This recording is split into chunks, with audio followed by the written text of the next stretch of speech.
Wait, no. Something feels different. You're back! Oh, the Traveler's back?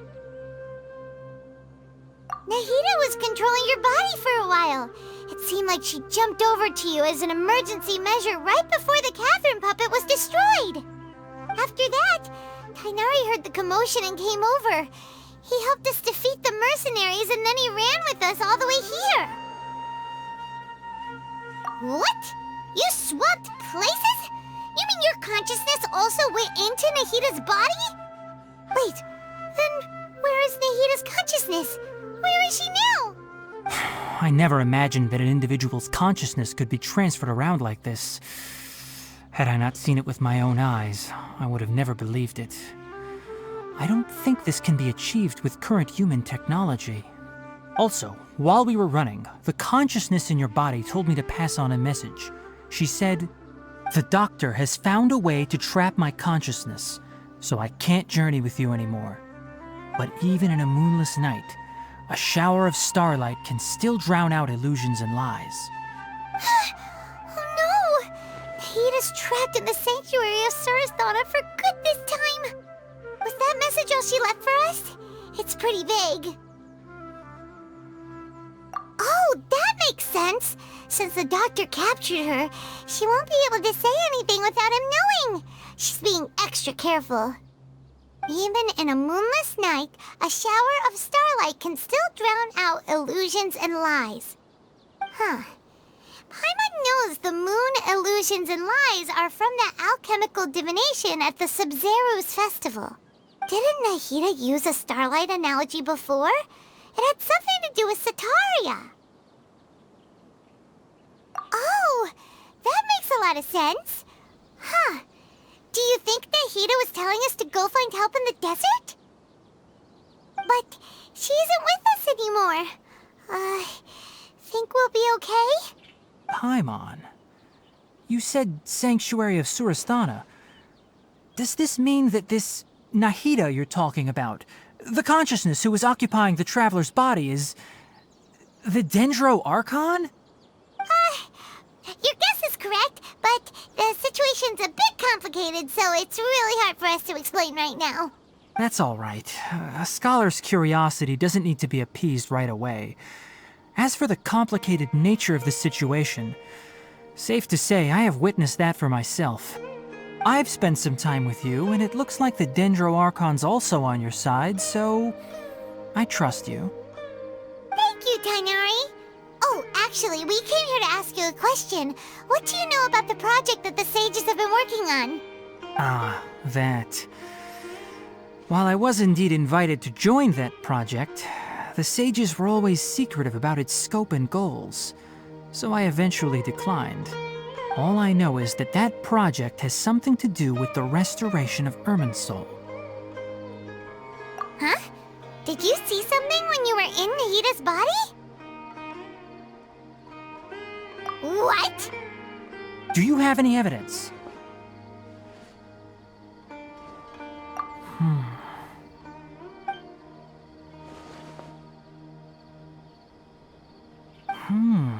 So that's what happened. That explains why Hypatia's symptoms were different from those of the other scholars who went mad. It's because she made contact with the consciousness of a new god who is still in the process of being born. Tainari, did you leave the Avidia Forest because of Hypatia? I did. I noticed Hypatia's mental anomalies, but since her symptoms were rather atypical, I secretly took her to Pardis Dii and began searching for a way to return her to her normal self. If I didn't take action, Hypatia would have already been taken by the Matra to the desert, doomed to a life of exile at Aru village. Now that you mention it, I knew the Academia has never thought particularly highly of Lesser Lord Kusanali, but I still didn't expect them to do something as arrogant as creating a new god. Looks like I made the right decision by not accepting their invitation. The Doctor and the Balladeer. We have 2 Fatui Harbingers in Sumeru. Sounds like we're in for a bad time. From your description, I don't think they've completed their project. There may still be room for us to intervene. But then, what is the connection between creating a new god and restoring Irmin's soul? Yeah, it feels like we're still nowhere close to figuring out the sage's goals. Right, we've pretty much gone over everything we need to know, so we should head out. How about you, Tighnari? What are you going to do? I'll stay here for now. I still want to try a few more things to help Hypatia. If you're planning to go into the desert, start by heading for Caravan Rabat. That'll be your fastest route. Come find me here if there's anything else I can do to help. May the spirit of wisdom go with you. Thanks, Tighnari. Hopefully Hypatia will feel better soon. We're off then.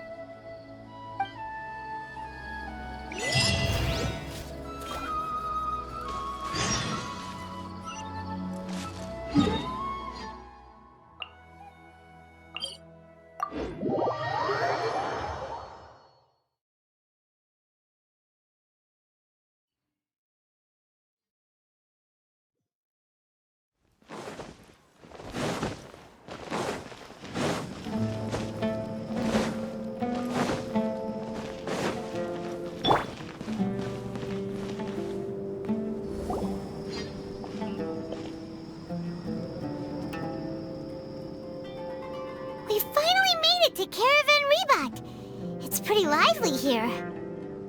So, just past this wall is the desert, huh? Oh, wow. Paimon remembers hearing people call this the Wall of Samiel. It's made to block sandstorms from the outside.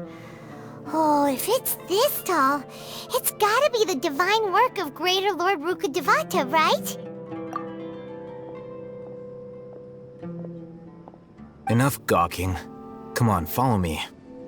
Huh? Over here.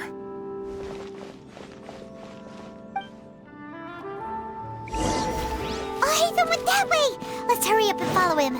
Wonder what he's up to.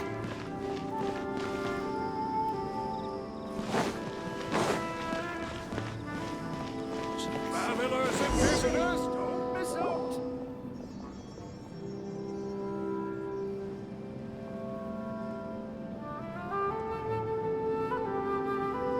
What the?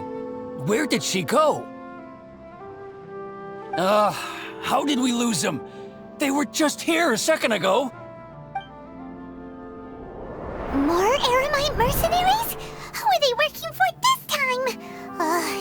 Anyway, Traveler, it seems like we were being followed again. You were too careless. You should have noticed those hopeless amateurs trailing you a long time ago. There's no need to thank me. I've never cared to keep track of personal favors. All I did was correct a mistake I happened to come across. It's a habit I developed at the academia. You really gave Paimon a scare, Al-Haytham. We never thought we'd run into you here. Last time we met at Port Ormos, didn't you say you were going back to the academia? Wait, don't tell Paimon that you're here to take us back on their orders. Oh, so you've already landed yourselves on the academia's hit list. I can't say that I didn't expect it. However, had I wished to turn you over to the academia, don't you think you'd already be the Eremites' honored guests by now? Oh, right. You do have a point. I have no interest in running errands for that project. As a scholar, I've always belonged to the camp that promotes researcher autonomy. And these days, you're more fascinating than anything the sages can offer. Not quite. To tell you the truth, I'm still investigating the Divine Knowledge Capsule. Unfortunately, I've run into some difficulties. Everyone says the capsule originated in the desert and was eventually moved to Port Ormos. If I am to get to the bottom of this, I must understand how the capsule first came to be. Which brings me back to you, and why you're so interesting. The leader of Ain al-Ahmar used the Divine Knowledge Capsule right in front of you, and upon seeing him, your expression became perplexed, and you were lost in thought for quite some time. To have that kind of reaction, I think you must have realized something. Are you interested at all in sharing what you've been hiding from me?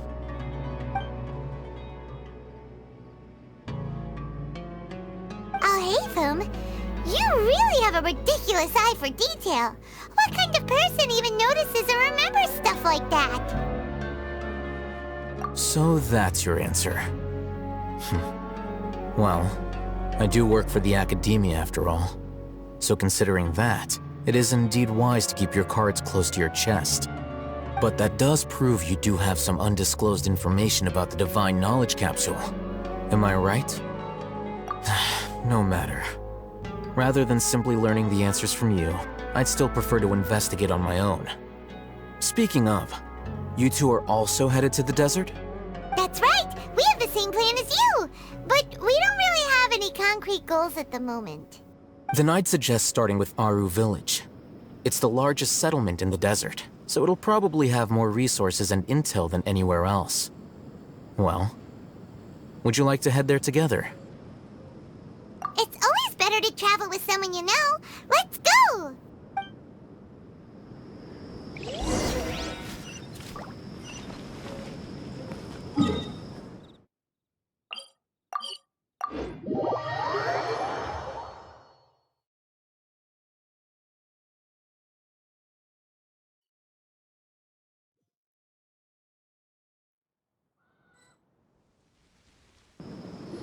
Before us lies Aru Village, the safe haven of the desert folk. Whoa, this landscape is really something else. What a cool place! Let's go check it out!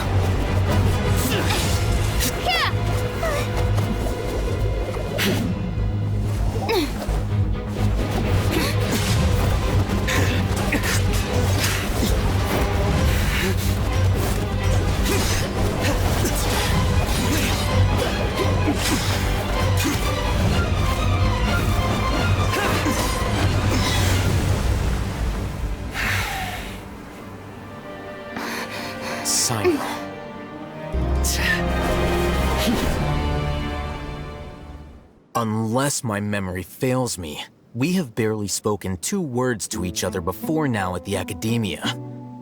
Would you care to enlighten me as to when and how I invited the General Mahamatra's wrath?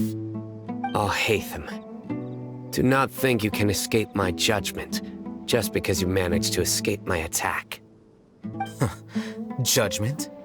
So that's how you'd characterize your actions here, is it? Or would elimination perhaps be a more accurate description? Had I used my full strength, not even this traveler would have been able to stop me. Though styled like an assassination, I sought only to ensure that my target would be unable to flee or resist. Standard practice for the Matra, as well you know. Seemed to me more like your own personal touch. Who is that, Alhaitham? Did you call him General Mahamatra? Yes.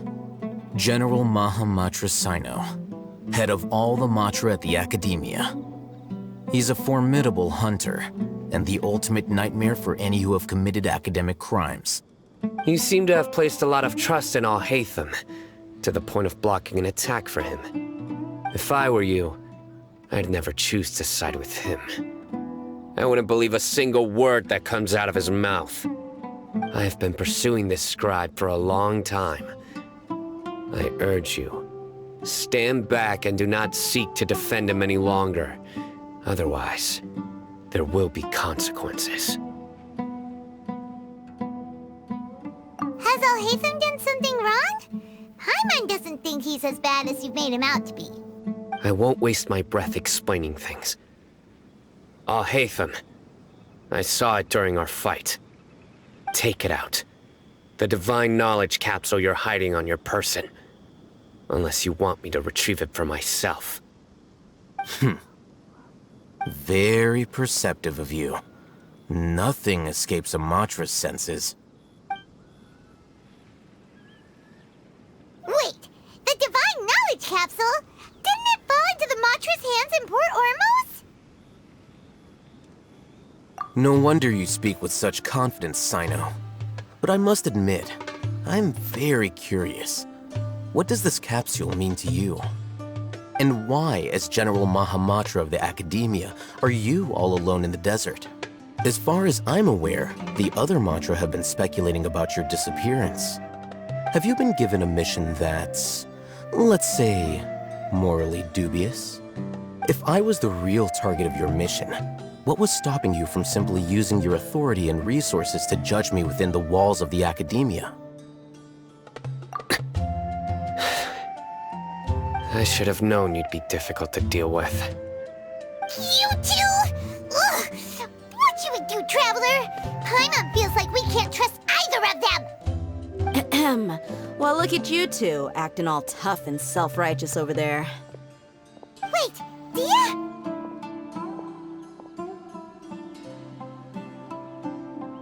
Great! Finally, someone that we can trust! You gotta help us out here, otherwise these two are gonna start fighting again! Yeah, sure looks that way. Two giants from the Academia duking it out once and for all. Not something you get to see every day, that's for sure. Listen, I know you academic types love to fill up your big brains with self-righteous morality and lord your empty rules and virtues over each other. But how dare you bring your petty disputes into the safe haven of Aru Village? It seems like someone's gonna have to beat some sense into your thick skulls until you finally learn to respect these grounds.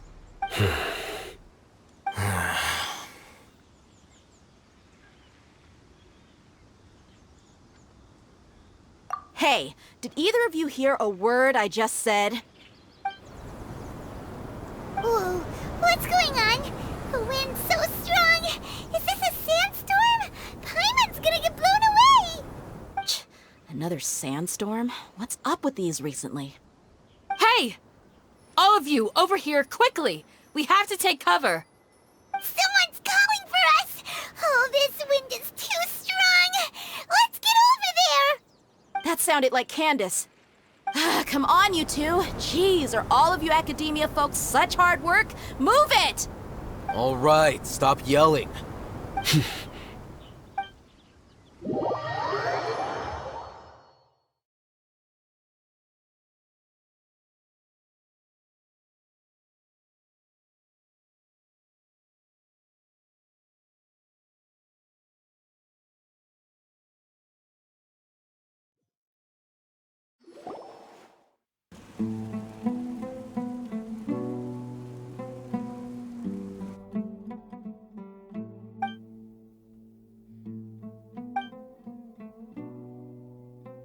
Well, this is pretty awkward.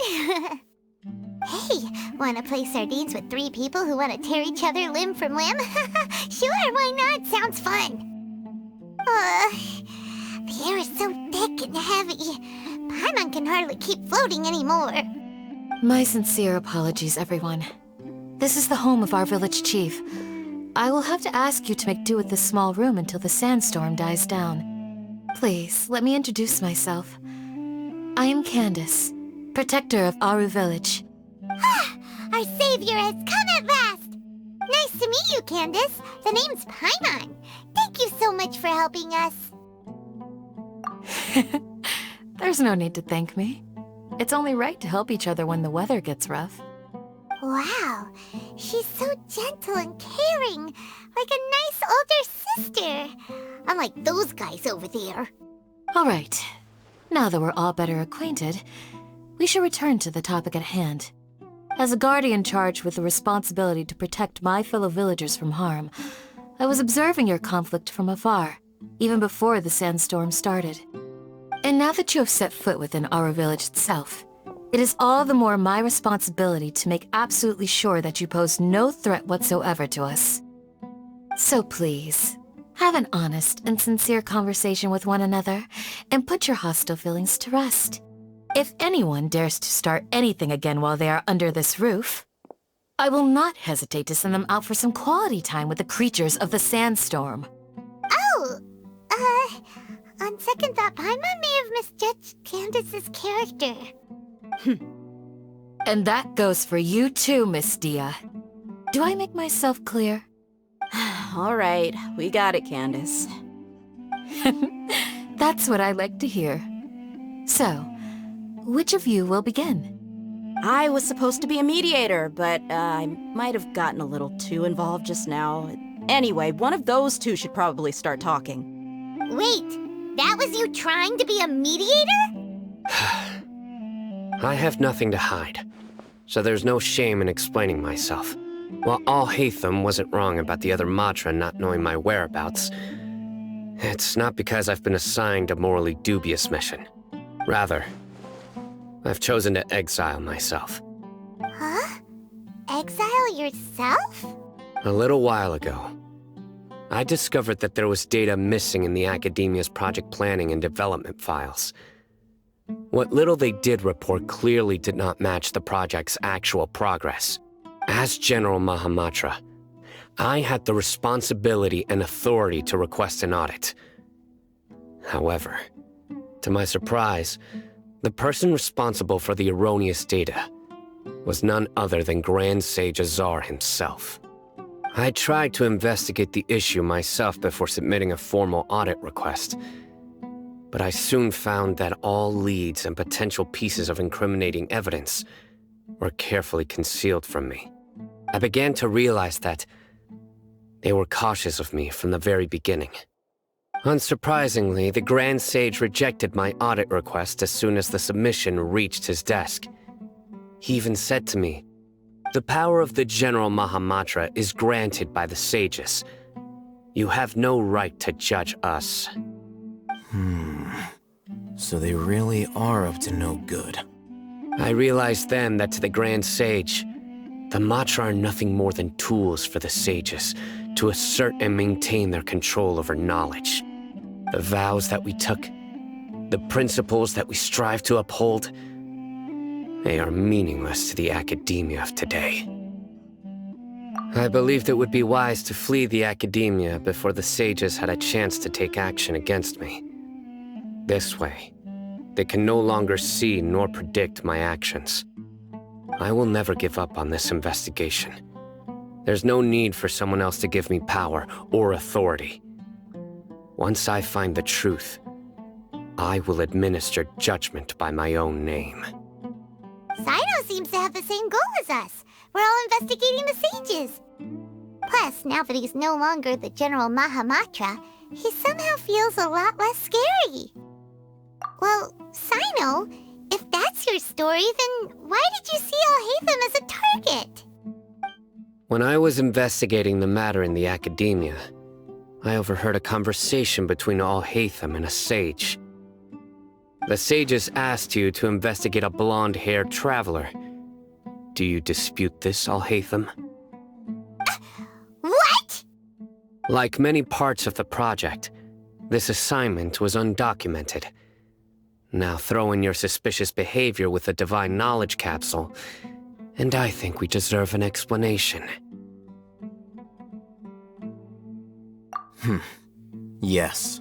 I was indeed tasked with investigating the Traveler. Al-Haytham? After all, the promised reward was so great that hardly any scholar could have refused. The sage told me, once you've completed this assignment, I can give you a glimpse of divine knowledge. A most enticing offer. Unfortunately, those academics don't know me at all. Their words contained one key piece of information, namely that divine knowledge indeed exists. That gave me all I needed to know. From my perspective, the sages are far from trustworthy. Think about it. Isn't it a little strange they're so willing to share divine knowledge with anyone, even as a reward? So, I began my own investigation following the lead of the Divine Knowledge Capsule. In the end, I realized my wisdom in committing to this rather than collaborating with the sages. Had I been less guarded, I probably would have ended up like that Ain al-Ahmar mercenary, incapable of remaining sane for long enough to hold a conversation. You mean that the sages originally planned to dispose of you, using one of those capsules that drive people insane? I'd already given up on the assignment by then. I only told the academia I was waiting in Port Ormos for you to appear so they wouldn't suspect anything. So it came as quite a surprise when I encountered my erstwhile target while investigating the Divine Knowledge Capsule. Criminals do love to talk about coincidences. Even though I ran into the Traveler by chance, I had no intention of providing assistance to the Academia. Also, you should remember, you were the ones who decided to follow me and strike up a conversation after I left that tavern. That's true. Alhaitham helped us out at Caravan Rebot as well. Maybe he's telling the truth. I'm willing to apologize if that's worth anything to you.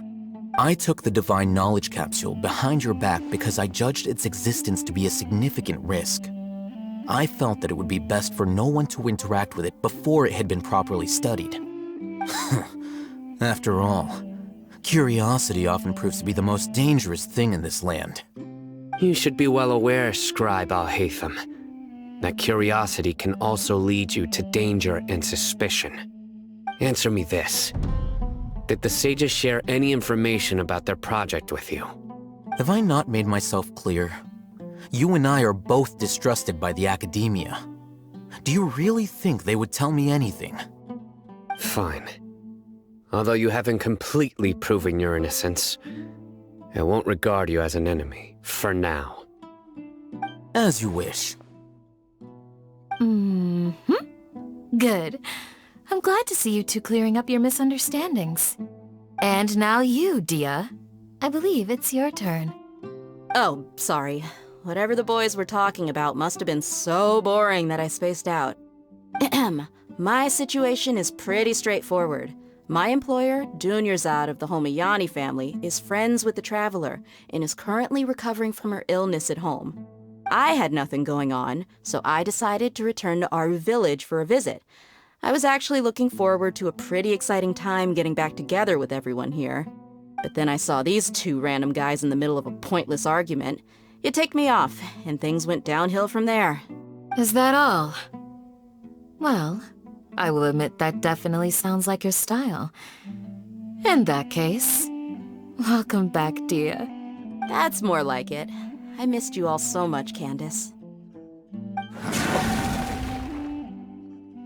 Whoa! What was that sound? No need to worry.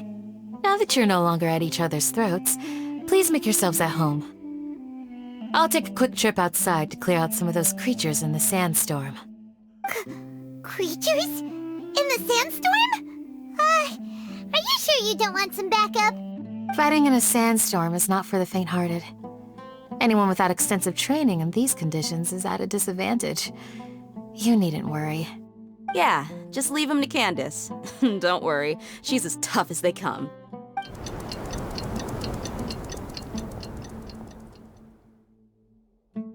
The wind's died down.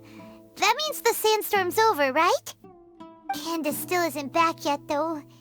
Is she alright? Maybe we should go out and check on her. When you put it that way, even I'm starting to feel a little worried. All right, let's go. We've been here long enough, and the boys are as chatty as the floor.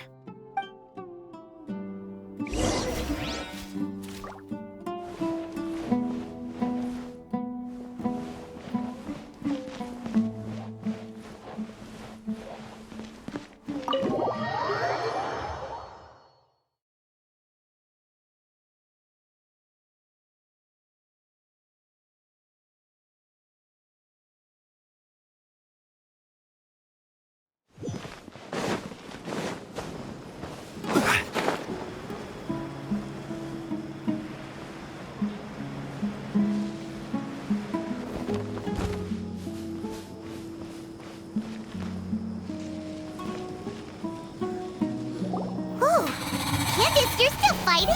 You've been out here dealing with these creatures the entire time? Yes. They just keep coming in waves. I've lost count of how many I've defeated. Before I realized it, even the sandstorm had stopped. Ah! Here comes another wave! Leave this round to us. I got interrupted earlier, but now I have something to take my anger out on. It's been quite a while since I've seen the Flame Mane in action. I'll leave these to you then. I'll be sure to put on a good show. Let's go! Stabilize! toast! By royal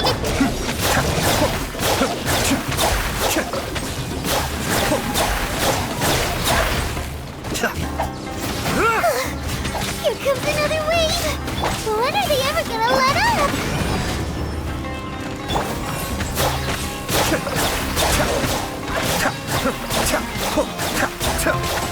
I will have order.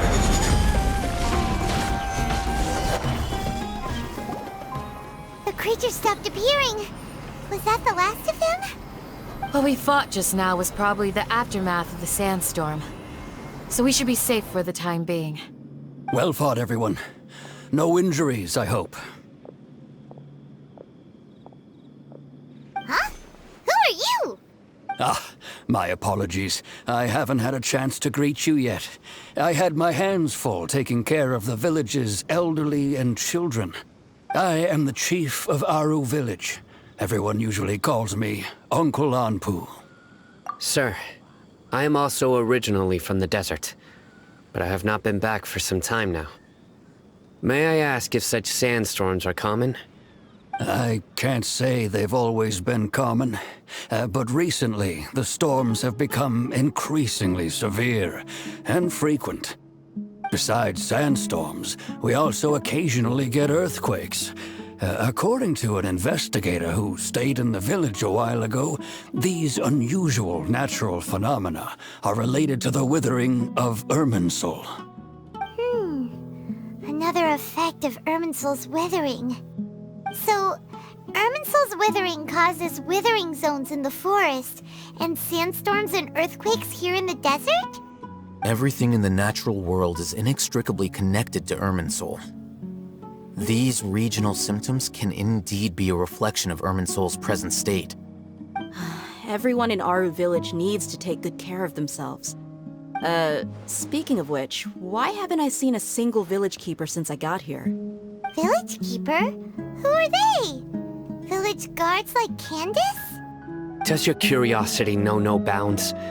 Village Keeper is how Aru village refers to mad scholars exiled here by the academia. Most of them are scholars who lost their sanity after a period of training in the Avidia forest. The academia believes that their crazed mutterings may have a negative effect on the psyches of other scholars. So, they're forcibly exiled to the desert. Though if you ask me, it's all a boatload of nonsense. Alas, that's exactly what we've been trying to investigate. One by one, the village keepers have been mysteriously disappearing without a trace. But no one in the village has ever seen them leave. If you're planning to stay around the village for the next few days, I'd appreciate it if you could keep an eye out for them. I've had encounters with those people in the past. I'll see what I can do to help. The Matra are the ones responsible for their exile.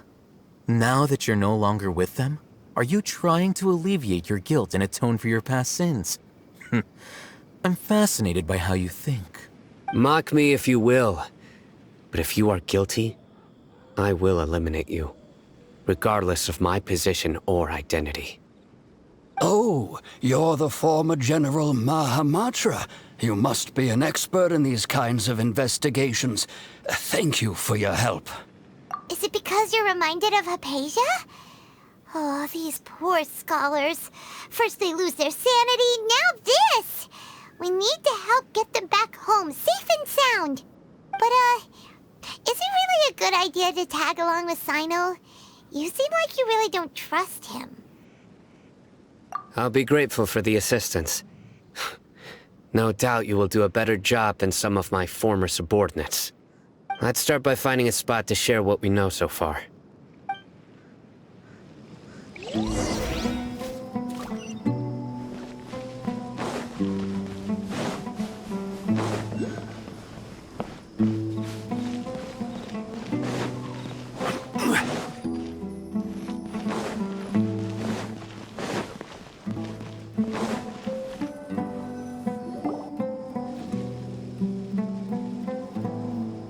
Although I've sent myself into exile, I'm still doing essentially the same things as before.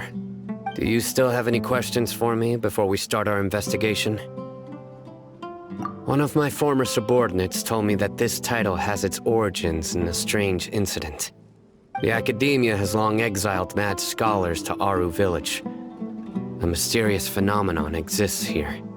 When mad scholars first arrive, they are as incoherent and deranged as before. But after spending some time here, they invariably begin to calm down. Initially, the people of Aru Village greatly resented having to take in the mad scholars. But a strange incident one night changed that. Aru Village was struck by the strongest earthquake in living memory. Seeing buildings on the verge of collapse all around him, the then chief of the village was preparing to take everyone to safety. Suddenly, he noticed a mad scholar crouching in a corner, caressing the ground with his hands. A soft, green light radiated from him, like a divine glow against the backdrop of night. Despite the powerful tremors that ripped through the ground that night, all the houses remained upright, almost as if they had grown roots reaching deep into the ground. In the end, not a single building collapsed, and no one was hurt.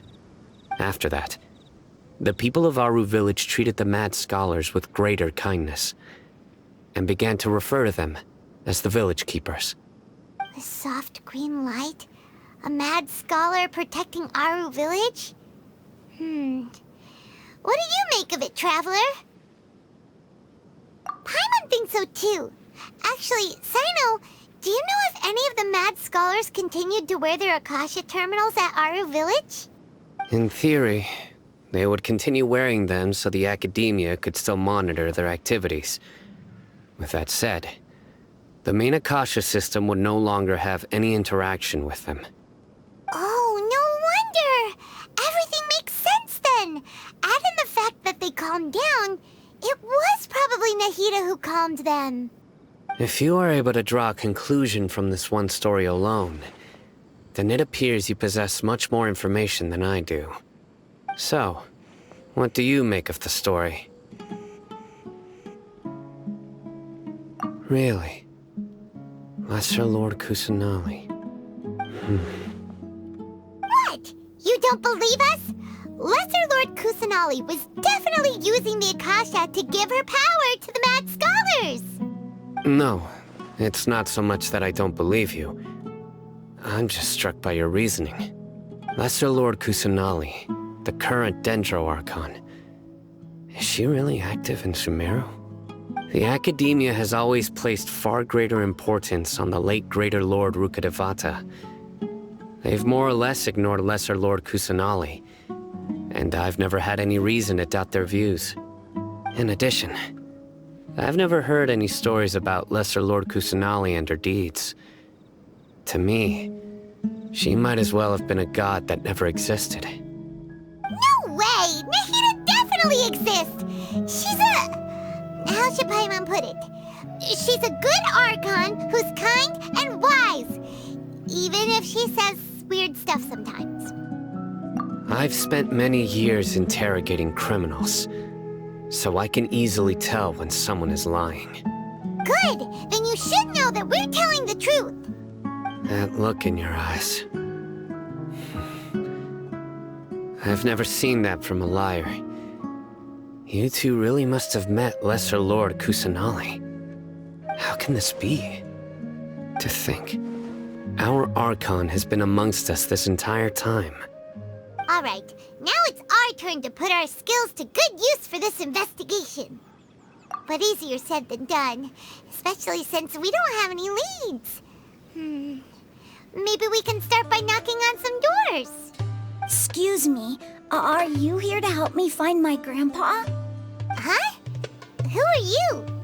By the sounds of it, a resident of this village. My name is Isak. You'll help me find my grandpa, right? Is your grandpa a mad scholar? Hey, don't say that. Grandpa is just Grandpa. Why do you have to call him that? It's not like he's a bad person or anything. The person you're referring to is not a local. Yet you are. Why do you call him Grandpa? Grandpa is just Grandpa. He's my family. I heard everything you said to the village chief. Please, you gotta take me with you. I want to find my grandpa. I swear I'll help. I won't be a nuisance. Ah, so you're the one who was eavesdropping on us around the village chief's house. I was planning to go out and take care of whoever it was, but I had a vague feeling that they didn't harbor any ill intent. Whoa.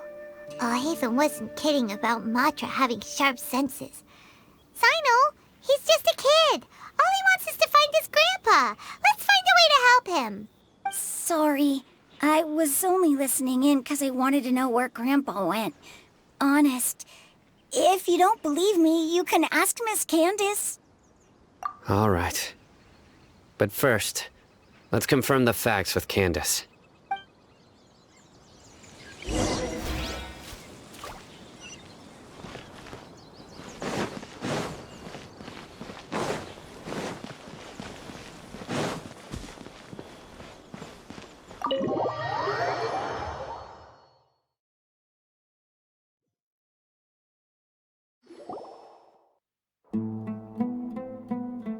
Sino is super vigilant. Is this what all the Matra are like? Ah, you're back already. We just wanted to confirm something with you. Do you know a boy by the name of Isak? I had a feeling he'd go looking for you. Huh? You knew this would happen? Yes. Although he tried his best to stay hidden, I still noticed him eavesdropping outside the window. He really wants to get his grandfather back. Isak's parents were both Aramite mercenaries who rarely returned to the village after finding employment in the city. He was raised by his grandfather. Unfortunately, it was only a few years before his grandpa passed away. Isak was still very young at the time, so various families in the village took turns caring for him so he could survive. Later, an elderly mad scholar arrived at the village. Isak thought the scholar bore a striking resemblance to his grandfather, and thus often spied on the man. However, the scholar was unkempt in appearance and incoherent in speech. Although Isak referred to the man as his grandpa, he was afraid and didn't dare to approach him. One summer night, the oft mumbling and bumbling grandpa suddenly calmed down and seemed to become more lucid. He even noticed Isak hiding in the distance. So Grandpa walked up to Isak and patted him on the head. He even took Isak to the entrance of the village, where he patiently taught the boy the names of the stars, and accompanied Isak until he fell asleep. The next morning, Isak woke up and wanted to go find his grandpa again, only to realize his grandpa no longer recognized him. However, even so, Grandpa retained his calm expression. It's said that those who saw the scholar claimed he no longer appeared to be crazy, but appeared to be living in his own world, almost as if he were sleepwalking. Isak was thrilled that his grandpa was able to find peace, and would follow him all the time, asking him things like, "Grandpa, want me to take you somewhere fun?" Or, "Grandpa, could you tell me stories about the stars again?" All this somehow just makes Paimon feel really sad. It seems like they both deserve so much better. Perhaps. Nearly everyone who lives in the desert has some form of hardship or regret. But even so, we must still continue on with our lives. It's also my reason for fighting. I must continue to protect this land.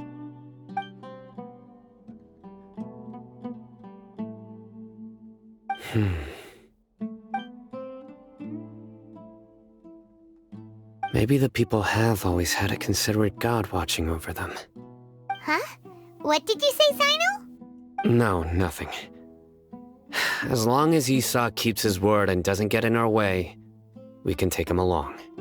Perhaps you are more compassionate than I gave you credit for. Please accept my thanks on Isak's behalf, Sino.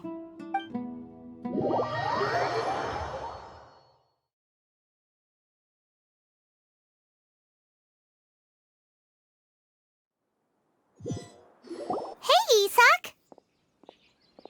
Oh, it's you guys! We've cleared everything up. Let's go find your grandpa. Really? Wow! Thank you so much! Yeah! Alright. Let's ask the local residents some questions first.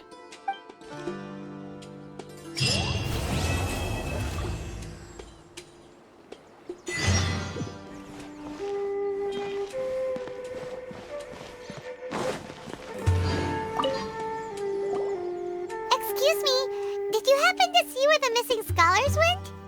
You mean the village keepers? Oh, let me think. When I was eating dinner the other day, I saw one of them by the side of the road, muttering away and eating mushrooms and tree roots. They shouldn't go around eating that kind of stuff. Okay. Did you notice anything else? Anything else? No, I think that's all I have to tell you. Sorry.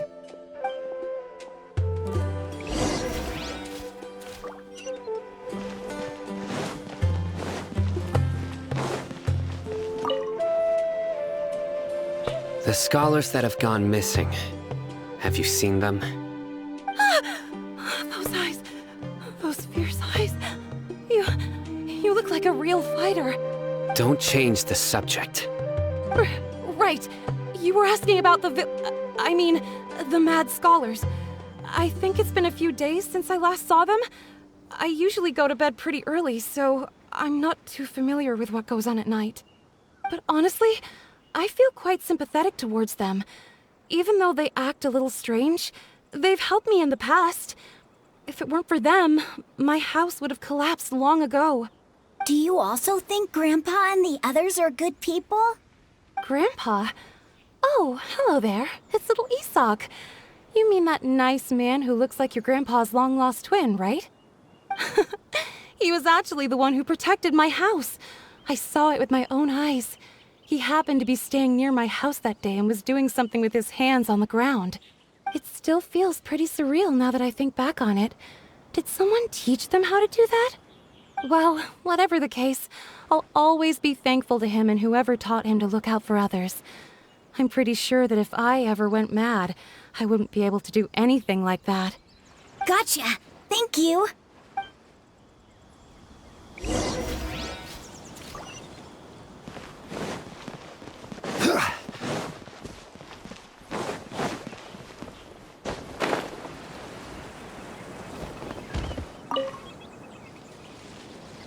Sir, have you seen my grandpa recently? You know, the one who likes to sit and space out near the village entrance. Oh, well, if it isn't Isak. Oh, your grandpa, huh? It's been a while. The last time I saw him, he was spacing out by the road as usual. I went and asked him if he'd like any of the food I had prepared, despite my wife's protests. Like many people, she's really quite terrified of them. And speaking of my wife, she's still always complaining about how I don't make enough mora. Might explain why she's always mad at me. Oh, thank you. Thank you for taking care of him. It was nothing. You're looking for him, right? Did he go for a walk and get lost? Yeah. That's no good. Well, once you found him, come by my place again and I'll cook a little something for the both of you. I've known you since you were very young. So as far as I'm concerned, you're family. Please feel free to come by anytime. Wow, what a nice guy! Okay. Thank you, sir. Huh? Don't say anything for now. Isak, stay here. Let's head over there. Stay quiet as you move.